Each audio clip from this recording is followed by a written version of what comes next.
Since time immemorial, indigenous people have lived, traveled, and traded in the Puget Sound region.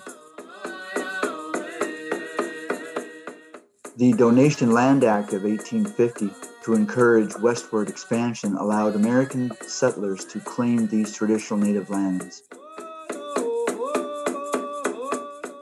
The explosion of immigration into the region that followed forced the U.S. government into a fraught treaty-making process with local tribes. The original terms of the Medicine Creek Treaty were inadequate and ultimately unaccepted by tribal leaders, resulting in war.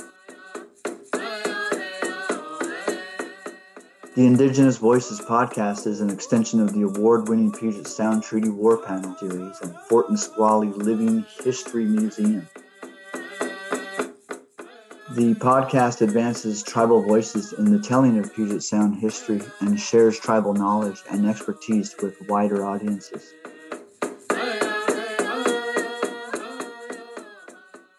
Hello, my name is Warren KingGeorge.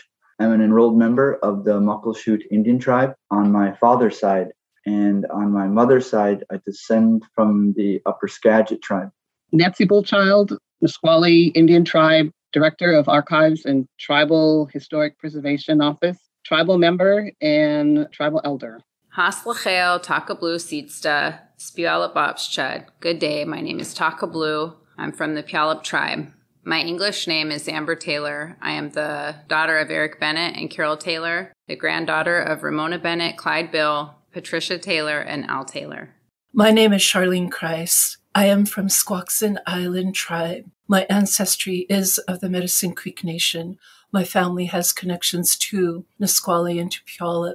I work as the executive director for the Squaxin Museum, Library, Research Center.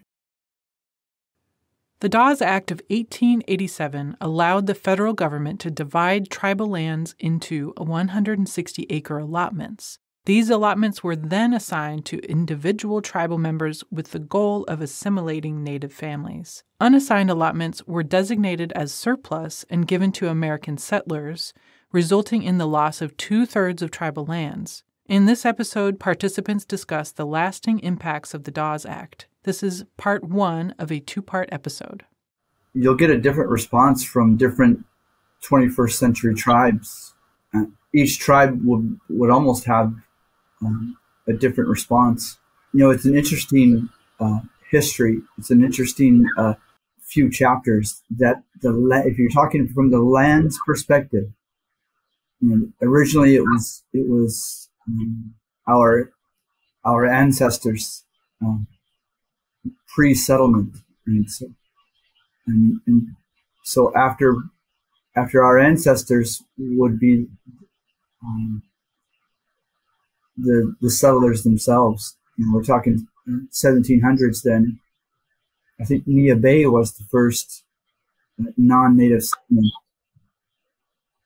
and then from there you actually go into there's the British, who had a vested interest, and also the Spanish, if I recall, also have an interest in this territory, what was then called the Oregon Territory. Right? And then from there it went from Oregon and Washington separated because of, I think there was an imbalance in representation. So Washington area wanted representation, and Oregon wanted their own representation. So the Oregon Territory split, and that became Washington State and Oregon State.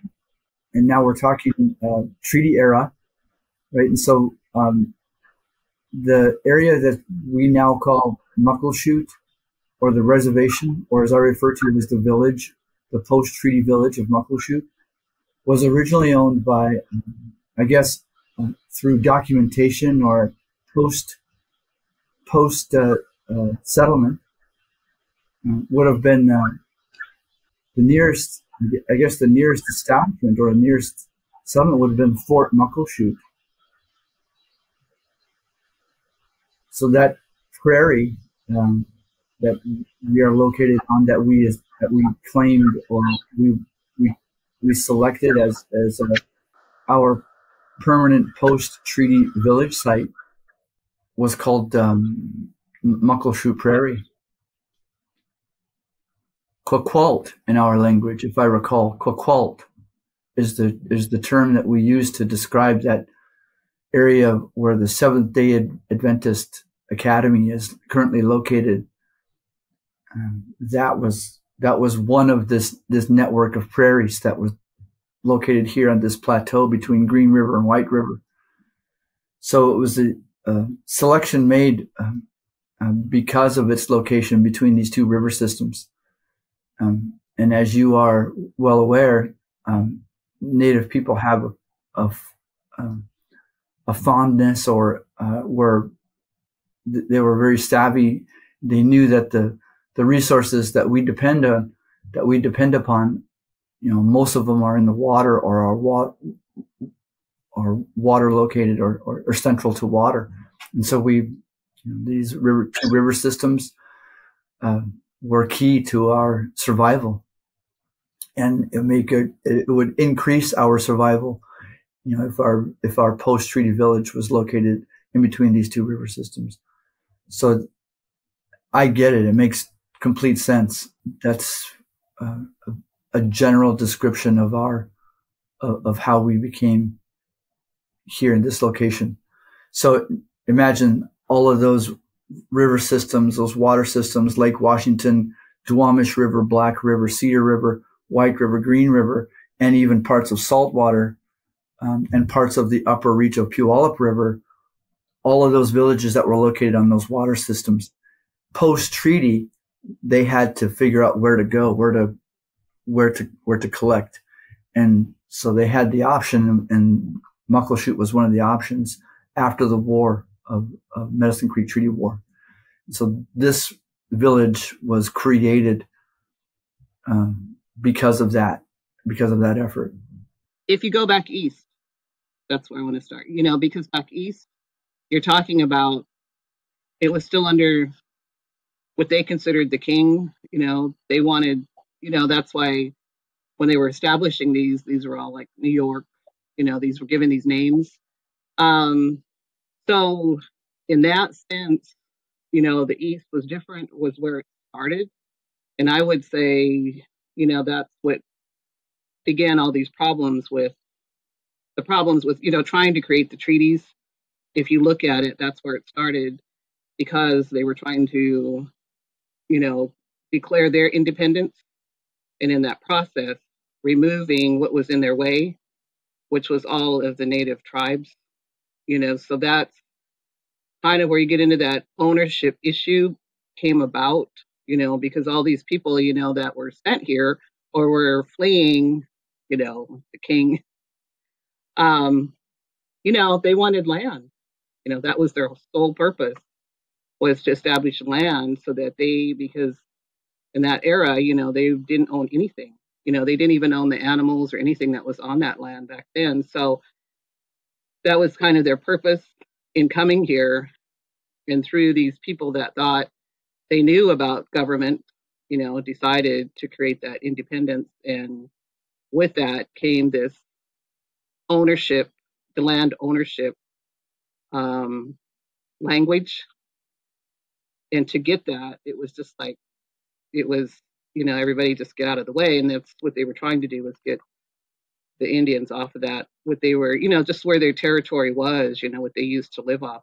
So in that part, I think that's where it started, was in that back east, and then just kept moving closer to us. So, and then that goes into what Warren has said about, all of these people coming in and how they're trying to establish ownership. The goal of the treaty making from the federal government with tribal nations nationwide had to do with really trying to negotiate for land, coveted land. There was like a population explosion of new people coming in, immigrating to the United States, and with that came a hunger for land. Our people here at Squaxin in the Medicine Creek Nation, we were told that a tidal wave of people were coming our way, and we needed to be prepared. And with that preparation, there was a lot of talk of what does that mean? What will happen? And part of the treaty negotiation really had to do with negotiating the land without warfare. And because it was tough, they did not have it easy, the federal government, when it came to tribal people and land, because tribal people, indigenous people, they really did put a fight for their land, because within the land there's so much about us, of who we are. It's our teachings that we have gathered through centuries of learning about the natural science of the changes of the season, the impacts of these seasons to the natural element of the trees, the waters, the creeks, the creatures of the land, the sky. We understood it, and it was part of our teaching, ancestral teaching. When we talk about ancestral teaching, it includes the land, because it's like this. One of our tribal elders, who's now passed on, he said, whenever you step out into the great outdoors, you step in to the greatest classroom the Creator has ever given you. And you need to always be ready to listen, to learn, and be ready. And it's part of our teaching that from the land, there's so much that we can learn. We, as a Medicine Creek Nation, it was common for our people to live beyond 100 years old, because there was such a vast understanding of pharmaceutical knowledge that much of our land, acres and acres of it, were pharmaceutical lands well tended by our people. And so when the federal government came to our people and to negotiate land, we negotiated. It was not easy. There's a lot of historical documentation showing that it was not easy. The language they spoke was not the Lushootseed, it was not English. It was a barter language. It was a language that was used for business. When our tribal people heard this, they were ready. They understood. Not entirely, I have to say not entirely, because the impact of this treaty, oh my gosh, it was tough. During this time of treaty with our people, we were the ones who held the power over the vast acreages of land.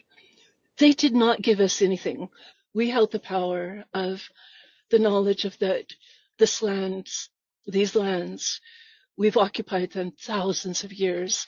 Our story, our song, our food, our life, the very life breath that we breathe is in the land. We had the closest relationship to this land.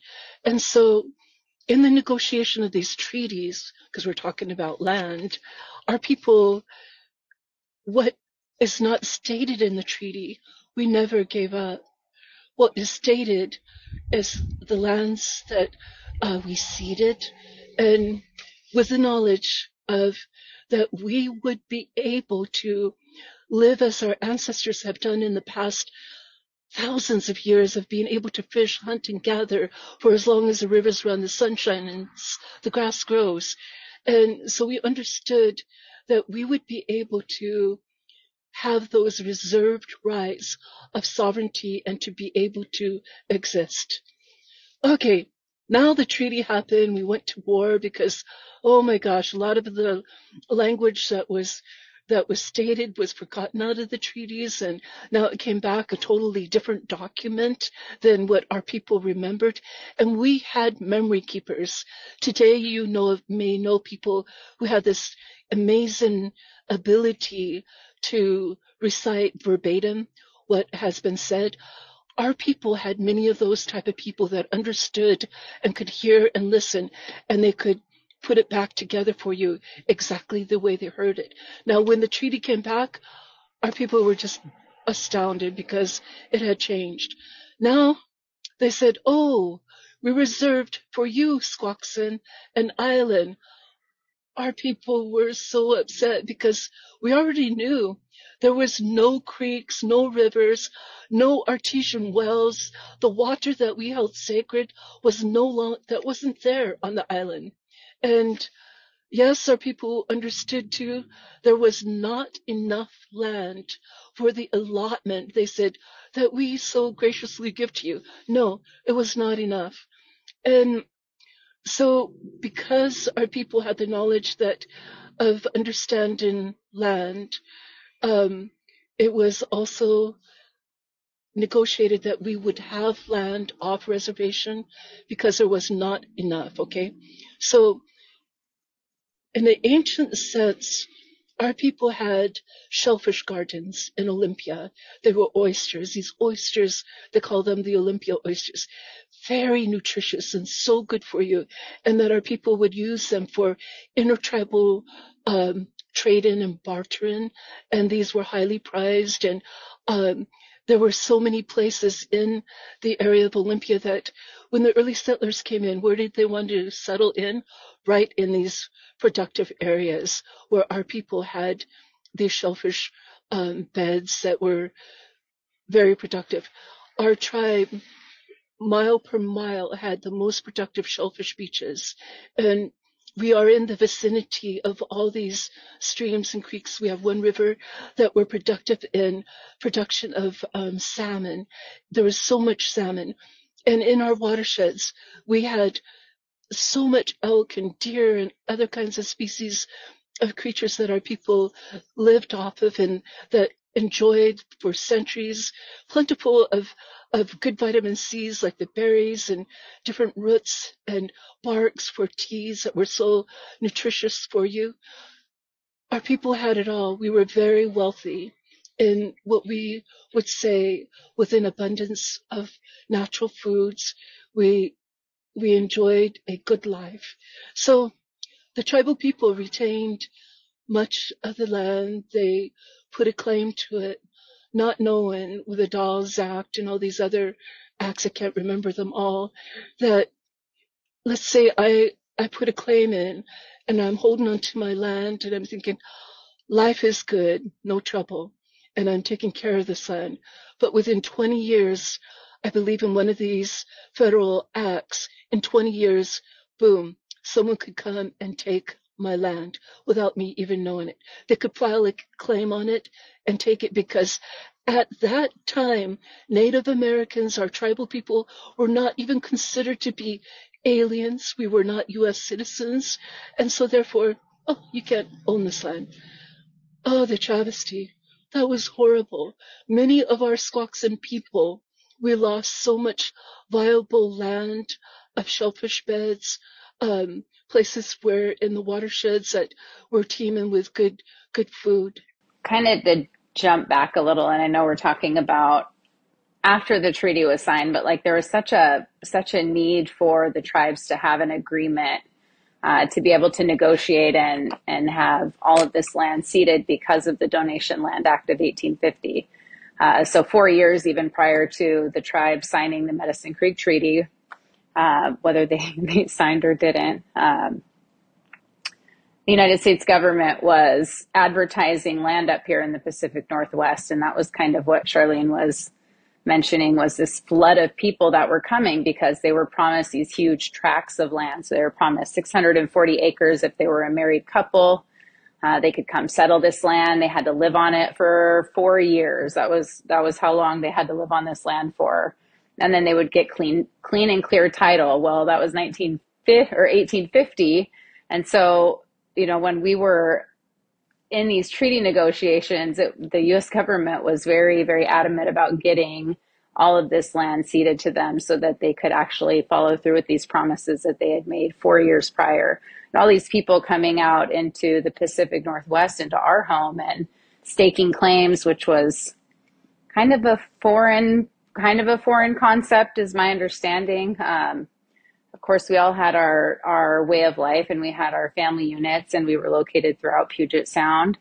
But there wasn't necessarily clear barriers that I'm aware of. I've always been told that we fished together. Like our tribes are, specifically Medicine Creek Treaty tribes, are so closely related that we often were in contact with one another. It wasn't like we were very far away.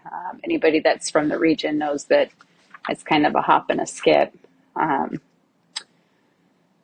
Oddly, so after the Treaty Council concluded at Fox Island, we had the reservations established. Stevens had acquired 2.5 million acres for the United States, all land that previously belonged to Puget Sound tribes. That was Puget Sound. That was land that the government had no title to until those agreements were made. So at that time, the estimate was around 1,000. It says 1,000 Indians. That was per Stevens, right? So this is Stevens' calculation, and we ceded 2.5 million acres, and we had 3,840 acres between all three of the tribal groups left. I mean, that's what we gave up that much, and that's what Stevens said was adequate for 1,000 people. Think about that for a minute. If one husband and wife can move here and they can have 640 acres, that's adequate for them as white settler family moving to the Pacific Northwest, taking a claim. They get 640 acres, and approximately 1,000 people get 3,840 acres of land combined, like shared between all of them. So that essentially is what 12 families would have gotten during the Donation Land Claim, or the Donation Land Act of 1850. So once the reservation was established, it was our understanding that that land was going to be our land forever. That was reserved. It was non-native folks were not to settle on that land. That was always going to be ours. It was something that could be passed down to generation. We would have it there reserved forever and ever and ever. That was not the case. We do know that that was never really the plan to begin with. It was supposed to be marked out for our exclusive use. That's reserved forever. It also, that was per the treaty. It also states, nor shall any white man be permitted to reside upon the same without permission of the tribe, the superintendent, or the agent. So that's where it gets a little bit tricky is, when you have these Indian agents, when you have the territorial governor, when you have, Edwin Ells was our area, when you have superintendents of Indian affairs and Indian agents and all of these people that are in positions of power, do we really have the right? I mean, do we really own the reservation when they're managing every single thing that happens between the U.S. government and our tribal group? So they're making all of these decisions on our behalf because in their mind, they treat us like we're children. That was kind of the way that things were at that time, which was largely unfair because we had some very intelligent people within our community. We like to think, we are smart people. We can figure things out. They treated us less than. And then you've got this other dynamic of the people settling in the area that didn't feel safe, right? Because they've come through like the Oregon Trail or whichever way that they had come through where there had been not necessarily safe for them to travel as a pioneer, as a settler coming to the area. The biggest thing I think in our area was just making non-native people feel safe, putting Indians to stick us on the reservation and let them be. And unfortunately, the land became so valuable to non-native people that we were hindering forward movement, right? We were in the way of progress, especially here at Puyallup, where we're located. Our reservation in the downtown Port of Tacoma area, we were right in the smack middle of everything. Businesses were booming. There were so many things going on. Northern Pacific Railroad. There was a lot happening at that time that we were in the way of.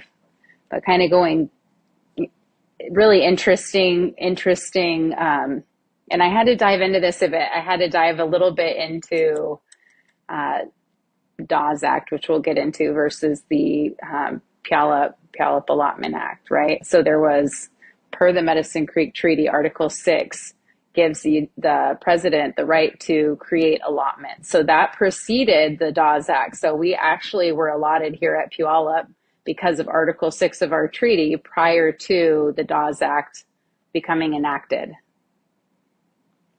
So we already had allotments and things like that were happening here.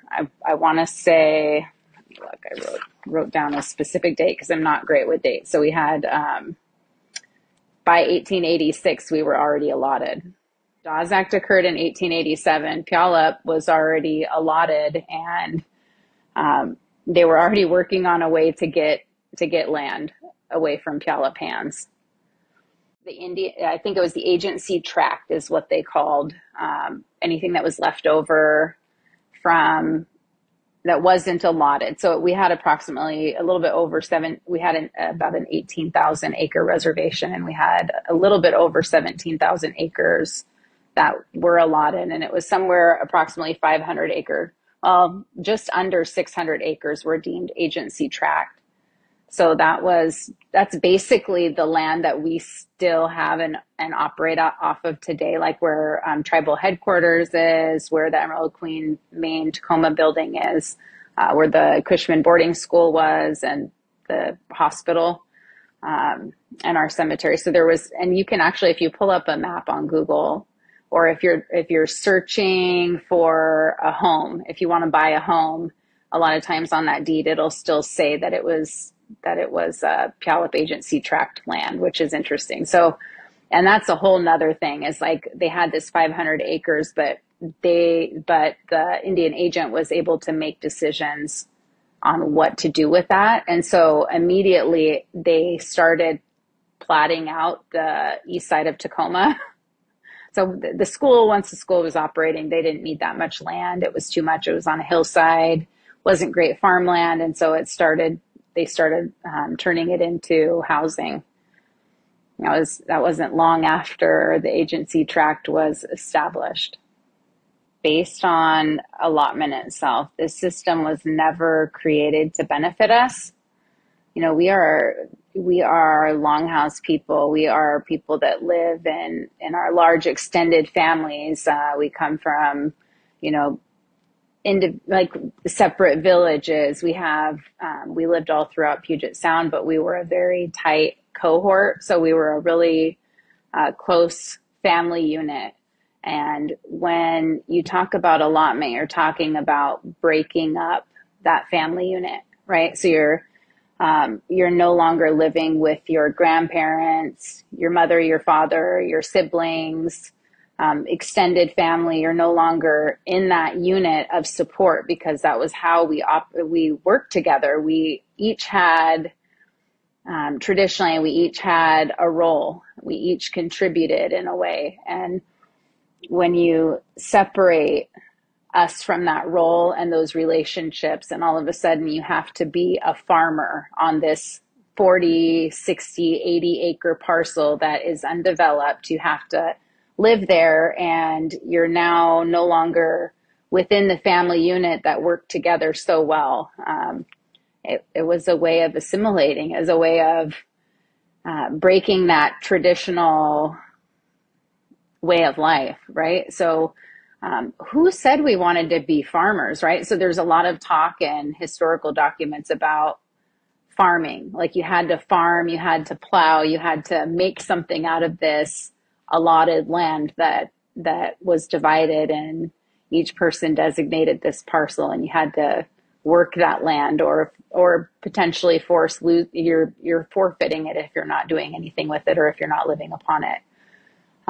That was really what the allotments, in my views and what I've been taught over the years, is that was the purpose of allotment, was to break up that traditional family, that close unit. So now we're on our own.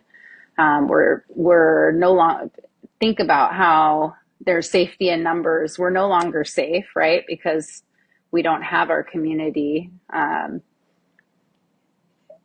It was a way to seclude us. It was a way to isolate us. It was almost like a setup for failure, because initially, before allotments happened, there was no there was nobody saying, you live here, you live here, you live here. We were still a community, whether you moved onto the reservation or you got out of Dodge completely, which did happen. That really did happen. Things got pretty ugly in this region, and people did just say, if I don't leave, I'm going to die, right? Like somebody's going to kill me or something terrible is going to happen. So they did get out of Dodge. There is some differences between what like our superintendent, our Indian agent, even Isaac Stevens himself, what they believed. They believed that we wanted land because then we would know what was ours. There's all these historical documents referencing Edwin Ells reaching out to the government saying, these Puyallups really want to know what land is there. So we really need to get these patents, right? We need to get this allotment thing figured out, and we need to have these patents issued. And that wasn't necessarily always the case. That was somebody else speaking for us, right? That wasn't, there were some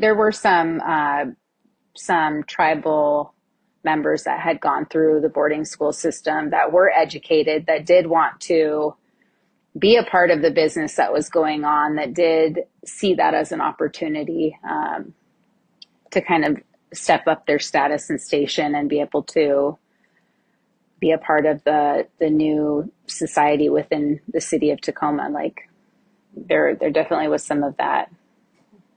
There was, but I mean, that's all their word. The way that I've been taught is that it was a way to break up who we are as a people. It was a way to isolate us. And then, later down the road, when we talk a little bit about railroad, it was the way to get rid of, it really was a way to get rid of us. It was a way to, if you were in the way, you'd be found on those railroad tracks. That was that. Through the work of my late father, there was a really neat discovery of this idea of land and ownership and parcels, and through his research and through his getting to know his family and extended family, my late father, he began to see a pattern in land ownership, how siblings and very close cousins and first cousins and even second cousins were all landowners together side by side. Through time, over time, and through this assimilation effort by our new neighbors, the original owners have all been nearly forgotten about. In these old boundaries, these old allotments that once existed in our neighborhood, in our this post-treaty village, were almost really ignored, or just simply dropping off they weren't part of anybody's conversation anymore. And so through my late father's research, and he drafted a map and discovered how all of these siblings, and first cousins and second cousins, how they all lived really close together. Their allotments were side by side, and oftentimes were surrounding each other, actually. So there was always a corner or an adjacent boundary that was shared by a family member. Because of our lack of understanding of how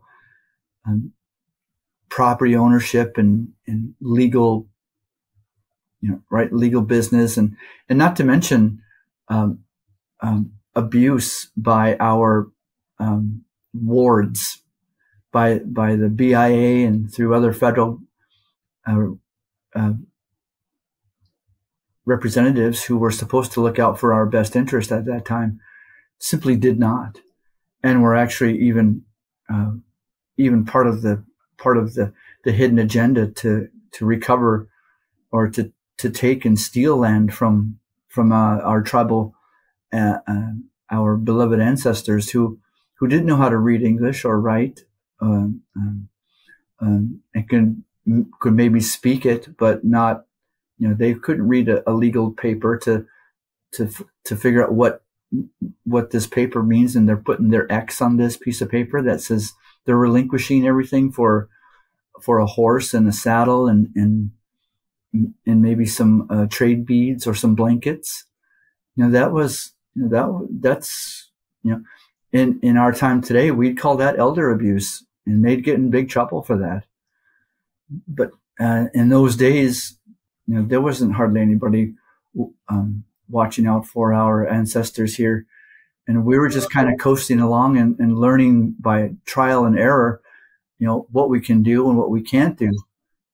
We didn't have a lot of help from our new non-native neighbors.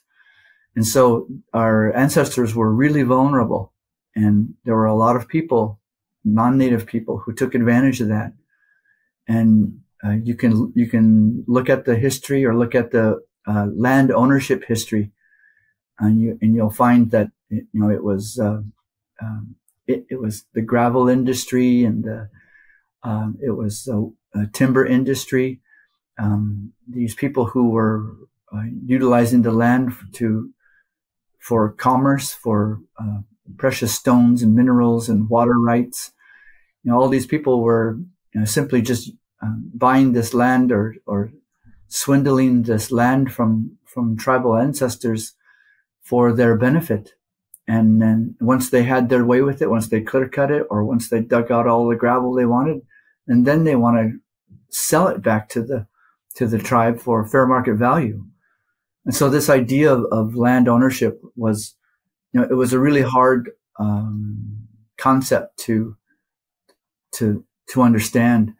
Our ancestors really had to kind of, because they went from communal property, communal area, communal traditional gardens, and communal river systems where they could go and fish, but as long as they had permission, then they could catch all the fish they want, or they could dig all the roots they wanted as long as they had permission, or they could borrow a canoe, and as long as they brought it back, then that was the honor system back then. Prior to, that's how we lived. And so historical village sites, it's not a coincidence that, just as one example, my late father realized that why are we on this located on the Muckleshoot reservation?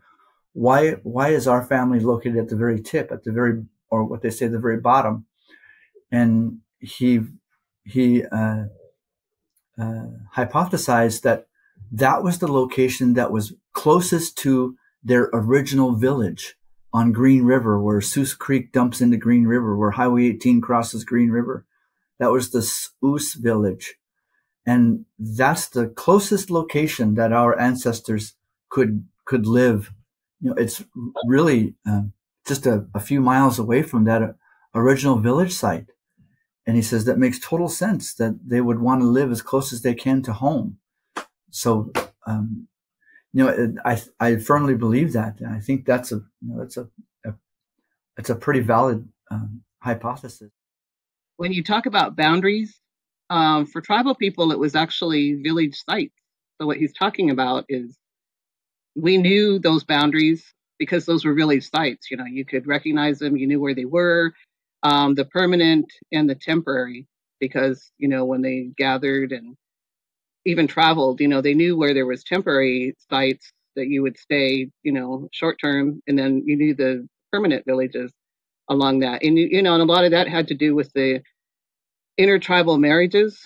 That was one of the purposes, was that so that you stayed friendly and you shared, because you were family. So, you get like Leshai, who was Nisqually, and, Yakima side. So there was always that relationship there that kept everything, on even keel with everybody, because you knew you could travel over there or they could travel over here, and there wasn't any hard feelings or anything because you were family.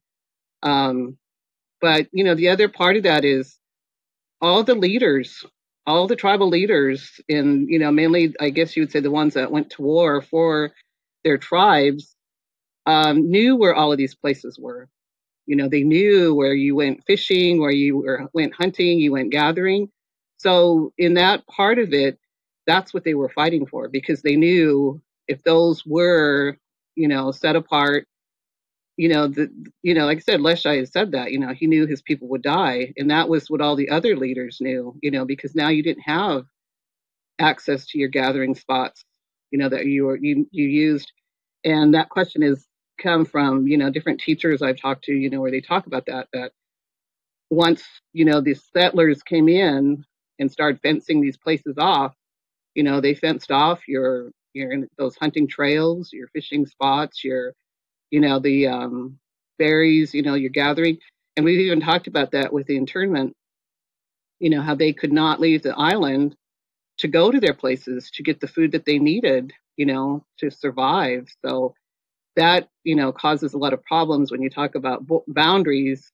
Tribes knew their boundaries just by the village sites where they would go certain places to gather and do all of that. So there wasn't that need for, okay, this is my tribal site, this is yours, so that's, when you talk about that, I think we go back to the leaders of why they were so upset with the places that were taken away from them. So during that time period, our ancestors had a pretty a well-established diet. So for thousands of years, for over 14,000 years, it was the same resources that Mother Nature provided here in the Pacific Northwest.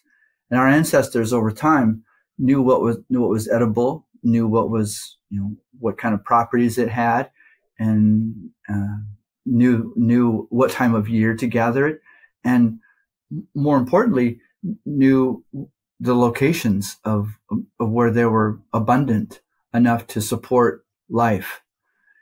And so these places were so important to our ancestors that it became part of one of the conditions of agreeing to Point Elliott Treaty and the Medicine Creek Treaty. And to be honest with you, this is one of the bullet points in the Medicine Creek Treaty. Why there was a Medicine Creek Treaty War was because these the treaty did not, what was being set aside or what was being promised wasn't enough. So that, in a sense, justifies why our warriors, why our ancestors took up arms and said, "Look, you're really, like Nettsie said, you're basically sentencing us to death, to die via starvation, because this is the only way of life we know." And they're saying, "Well, that's not how I want to die." So they drew the line. And so that kind of helps you understand the relationship that natives have with Washington State, Puget Sound, with the natural resources, and why we're such advocates of hyper managing or micromanaging our natural resources, because they mean so much to us and have meant so much to us through this existence of over 14,500 years. And so and we totally understand. A lot of these resources are part of the identity of Pacific Northwest. And to be honest with you, I don't think a lot of agencies manage from that perspective. So when you look in the treaty, because the tribes didn't understand what was being asked, everybody understands that. So when you look at the treaty, it says in there specifically, and I'm not going to quote it, but it says, you couldn't gather, like, I know one of it is from shell beds that were established, Isn't that something like that? And then, you know, they forced the Indians to tend to their horses, you know, so they couldn't multiply because, you know, they didn't want that happening. So there was a lot of things that they put in the treaty that said, because I think one of it is also that the government, could put roads right through the reservation just to get access to certain places, you know. So if tribal people understood that, you know, they wouldn't have allowed that. But not understanding that, this was where some of those treaty rights failed, you know, to protect the tribal people. Because if you knew where these shellfish beds were, where the best fishing was, you know, all of this stuff, that's where you're ready to go. But when they fence it off, the treaty said, no, you're not allowed to go there anymore, because that was a part of the treaty, you know. So not understanding that was a big part of that. And so now, you know, nowadays, a lot of these agencies are going back to the way the tribal people were stewards of the land, you know, as far as the burning of the fields, you know, things like that, that they're coming back to planting, you know, plants that grew there that stop all of this stuff. So even now they're finding what the tribes did to protect that land and to keep everything healthy, you know, they're finding, well, that was the way they should have been doing this all along, you know. So that just goes back to show you what our ancestors knew, you know, how they established all of this and kept it for all of us that are still here.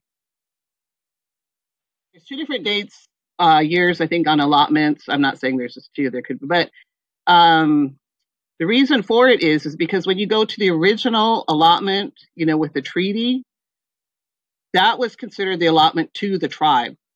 And so it was tribal families, you know, how they allotted it. But then you get the Dawes Act, which is also called the Allotment Act. And then this became, you know, so it was a whole different date. So somebody was asking, well, because it was, you know, the students, they were looking it up and they're like, why are there different years? That's the reason for it. So when I looked it up, it was like the treaty gave them the allotment to the families. The reason for the Dawes Act was to take that further into giving it to individual families. So now they have the right to do whatever they want with that land, you know. So that's why that was so devastating, because all these promises were made about, you know, we'll make it better, you know, we'll do all of this stuff. And that's not what happened. You know, when they got it, their understanding was it'll still stay in trust, you know, it'll still be the same way, but it'll just be for your family to own and your heirs get it. Well, you know, that's not what happened, because now it opened it up to sell it. And anything that, my understanding is, anything that wasn't sold, or, you know, the government was saying, we'll buy that if you want to sell it, or if you guys aren't going to use it. Because, you know, under I think it's the Donation Land Act, if you didn't make improvements, you know, that land was not, you know, after so many years. That was kind of the theory with this, was that under the Dawes, if you didn't do a lot that you were required as for tribes, then it became surplus. And guess where the surplus went? Back to the government to sell. And so that's why everything was reduced little by little. You know, tribes understand, you know, if you picked one place, maybe that was in trust. If you picked another place, it was taxable. So that's kind of what the Dawes Act did, was made it so that it was really just a way of getting more land from the tribes, as opposed to if it was stayed with tribal families, you know, the tribes, the leaders and everybody protected, you know, all your tribes. So as a whole, you know, it gets back to that saying, what, divided we fall. What is it? You know, as we're all together, it was fine. But once they divided all of that up, you know, you were on your own and not really understanding, you know, what this law meant to tribal people. They knew what it meant, because that's what they were wanting, it was all about getting that land one way or the other, whether they sold it, whether it became surplus and they could do it.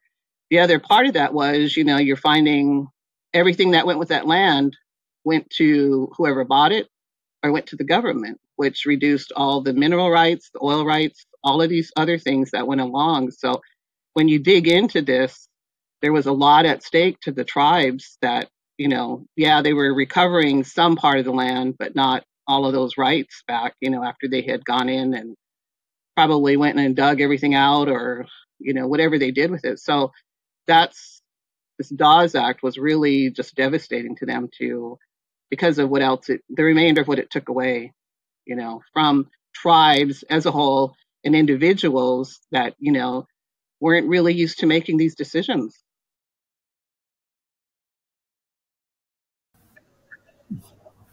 Oh, that's excellent, Nettsie. I love that explanation. I mean, that's spot on, if you ask me.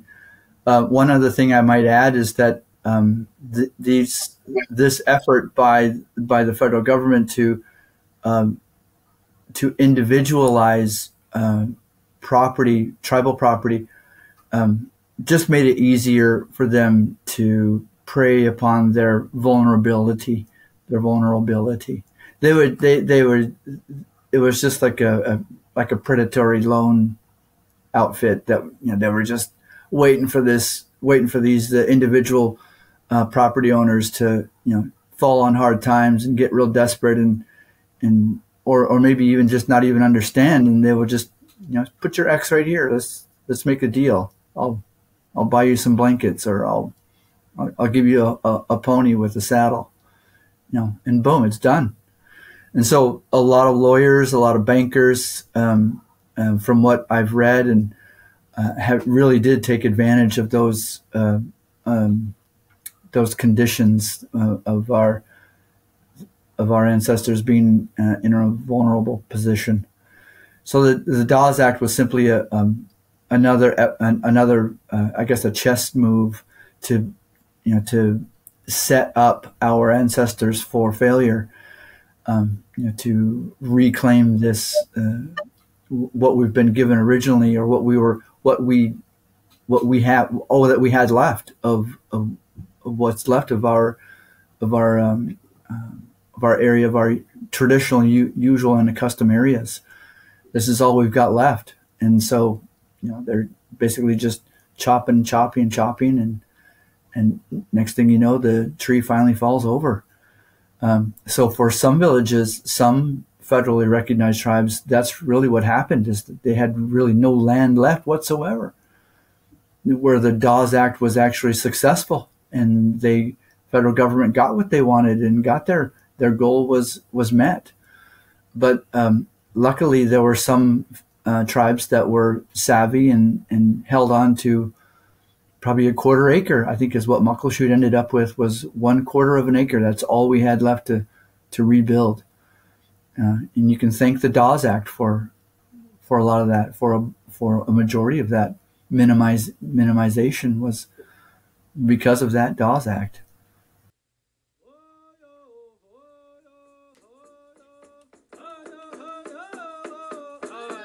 Hey Shaba, Hisquo, for joining us for the Indigenous Voices podcast.